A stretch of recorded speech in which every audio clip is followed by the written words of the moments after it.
Steuerermäßigung durch den Behindertenpauschbetrag 2021. Herzlich willkommen zu diesem Video.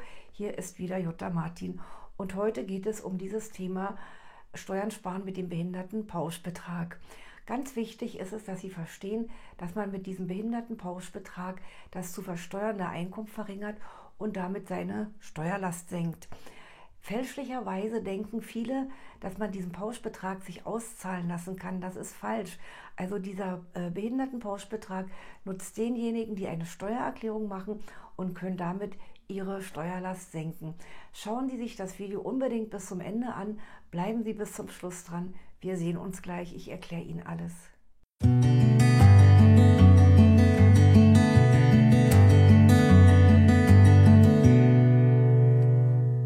Steuerermäßigung durch Behindertenpauschbeträge ab 2021.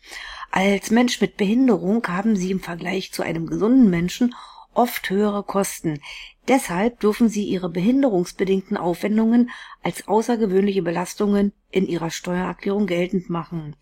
Viele Aufwendungen, die typischerweise mit einer Behinderung zusammenhängen, lassen sich nur schwer oder auch gar nicht belegen und deshalb werden diese Kosten grundsätzlich mit Hilfe des Behindertenpauschbetrages pauschal steuermindernd berücksichtigt. Mit dem Pauschbetrag werden nämlich nur die typischerweise mit einer Behinderung zusammenhängenden Aufwendungen abgegolten. Den Behindertenpauschbetrag gibt es für minder- bzw. schwerbehinderte Menschen, der je nach Grad der Behinderung eine unterschiedliche Höhe hat. Hier ist nochmal die Übersicht über die Behindertenpauschbeträge ab 2021. Darüber habe ich schon mal ein Video gemacht, die können ich auch noch mal gerne anschauen, aber hier nochmal zusammenfassend vom Grad der Behinderung 20 bis 100. Dann gibt es noch den erhöhten Behindertenpauschbetrag, der unabhängig vom Grad der Behinderung Menschen, die hilflos sind, Blinden und Tauben zusteht. Den Antrag auf Feststellung einer Behinderung, den stellen Sie bei Ihrem zuständigen Versorgungsamt. Welche Kosten sind nun pauschal abgedeckt mit diesem Behindertenpauschbetrag? Also mit dem Pauschbetrag sind typische behinderungsbedingte Kosten abgegolten. Das sind Aufwendungen zum Beispiel für die Hilfe bei gewöhnlichen und regelmäßig wiederkehrenden Verrichtungen des täglichen Lebens. Dazu gehören die Körperpflege wie Waschen, Zahnpflege, Kämmen, Rasieren oder Toilettengänge. Dann die Nahrungsaufnahme wie zum Beispiel mundgerechte Zubereitung, die Mobilität wie zum Beispiel An- und Auskleiden, Aufstehen und zu Bett gehen, Verlassen der Wohnung und wieder Aufsuchen der Wohnung oder aber auch eben die hauswirtschaftliche Versorgung wie Einkaufen, Kochen, Reinigen der Wohnung, Wäschepflege und so weiter. Dann die Pflege, dazu gehören die Kosten für eine sozialversicherungspflichtig oder im Rahmen einer geringfügigen Beschäftigung angestellte ambulante Pflegekraft, ein Pflegedienst, Einrichtungen der Tages-, Nacht- oder Kurzzeitpflege, die stundenweise Freizeitbetreuung in der Gruppe oder auch zu Hause und die Unterbringung in einem Heim. Dann haben wir noch den erhöhten Wäschebedarf, der ist ebenfalls abgegolten und diese hier erwähnten Kosten können Sie nicht neben dem Pauschalbetrag noch geltend machen.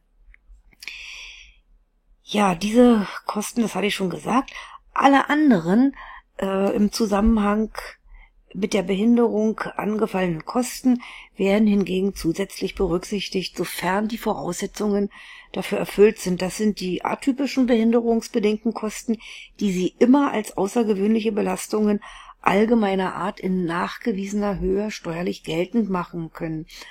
Allerdings müssen Sie einen bestimmten Eigenanteil allein tragen. Das ist diese sogenannte zumutbare Belastung.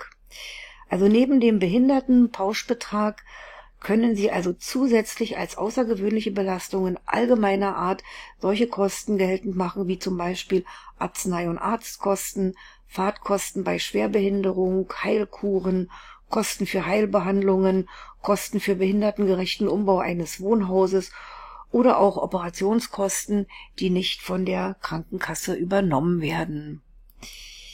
Ein Mensch mit Behinderung kann private Fahrkosten, Unfallkosten und die Kosten für einen behinderungsgerechten Pkw sowie für den Erwerb des Führerscheins neben dem Behindertenpauschbetrag geltend machen.